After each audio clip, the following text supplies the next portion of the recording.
আসসালামু আলাইকুম। সম্মানিত দর্শক শ্রোতা, আপনারা সবাই কিন্তু জানেন যে গত 5 আগস্ট বাংলাদেশের সাবেক প্রধানমন্ত্রী শেখ হাসিনা পদত্যাগ করে দেশ থেকে পালিয়েছেন এবং তার পদত্যাগের পরে কিন্তু এমন কিছু তথ্য উঠে আসছে যেগুলো তিনি সরকার থাকা অবস্থায় আমরা কোনোভাবেই পাইনি। তার মধ্যে একটি খবর এমন যে যেমন খুশি তেমন সাজো অনুষ্ঠানে খালেদা জিয়ার প্রতীকী সাজার কারণে বাবার চাকরি গিয়েছিল এবং তারা নিজেরাও সামাজিকভাবে খুবই সমস্যার সম্মুখীন হয়েছিল। এরকম একটি ঘটনা কিন্তু ঘটেছে। তো চলুন আমরা ছোট্ট একটি ভিডিওতে এই ঘটনার প্রমাণ দেখে আসি এবং তারপরে আমরা এই বিষয়টি নিয়ে কথা বলবো। খালেদা জিয়া সাজার পরে আমি ভালো করে এই বাসায় থাকতেও পারিনি। এই কারণে আমার স্কুলেও যাওয়া খুব কম পড়ছিল, কারণ আমি লেখাপড়াও ভালোভাবে করতে পারছিলাম না।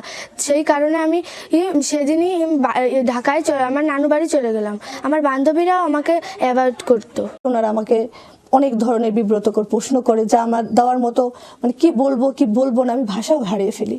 আমার মেয়ে তখন ক্লাস 5-এ পড়ে, সে খুব ভয় পেয়ে যায়। সাময়িক বরখাস্ত করলো আমার অফিস আমাকে। এরপরে নানাবিধি ঝামেলা, স্কুলও এক পর্যায়ে ঝামেলা করা শুরু করলো। তো চলুন এবার এই বিষয়ে কথা বলা যাক। প্রথম কথা হচ্ছে, বাংলাদেশের তৎকালীন প্রধানমন্ত্রী শেখ হাসিনা কতটা স্বৈরাচার এবং কতটা বর্বর ছিলেন এটা কিন্তু আমরা কম বেশি সবাই জানি। কিন্তু এই ঘটনাটি দেখার পরে আমরা কিন্তু একটা জিনিস খুব হাড়ে হাড়ে টের পাচ্ছি যে আমাদের উপর দিয়ে গত 15টি বছরে কি পরিমাণ মানসিক নির্যাতন গিয়েছে। শুধুমাত্র মানসিক নির্যাতনই না, হাজার হাজার নিরীহ ব্যক্তির উপর কিন্তু শারীরিকভাবেও অনেক নির্যাতন গিয়েছে। আয়নাঘরে যারা ছিলেন তাদের কষ্টের কথা কিন্তু আমরা সবাই জানি। সেখানে অনেক নির্দোষ লোকও ছিল যারা শুধুমাত্র নিজের জবানটাকে ব্যবহার করার কারণে, নিজের বাক স্বাধীনতাটাকে স্বাধীনভাবে ব্যবহার করার কারণে তারা কিন্তু যুগের পর যুগ, বছরের পর বছর আয়নাঘরে বন্দী ছিল।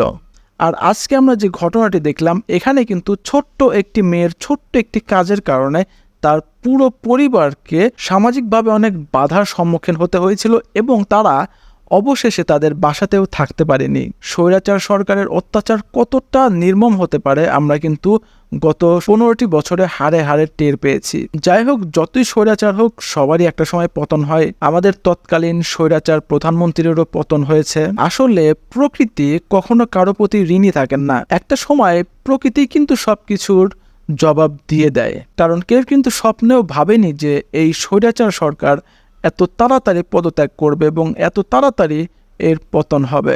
তো যাই হোক, স্বৈরাচার সরকারের বিরুদ্ধে এখন পর্যন্ত প্রায় 1000টি মামলা করা হয়েছে এবং আমরা আশা করছি খুব তাড়াতাড়ি তাকে দেশে নিয়ে এসে তাকে আইনের আওতায় এনে পুরো জনগণের জন্য তার যথাযথ বিচার করা হবে। তো যাই হোক, এই ছিল আজকের ভিডিও। এতক্ষণ আমাদের সাথে থাকার জন্য সবাইকে অসংখ্য ধন্যবাদ। দেখা হবে পরবর্তী ভিডিওতে। সেই পর্যন্ত ভালো থাকবেন, সুস্থ থাকবেন, আমাদের সাথেই থাকবেন। ধন্যবাদ সবাইকে।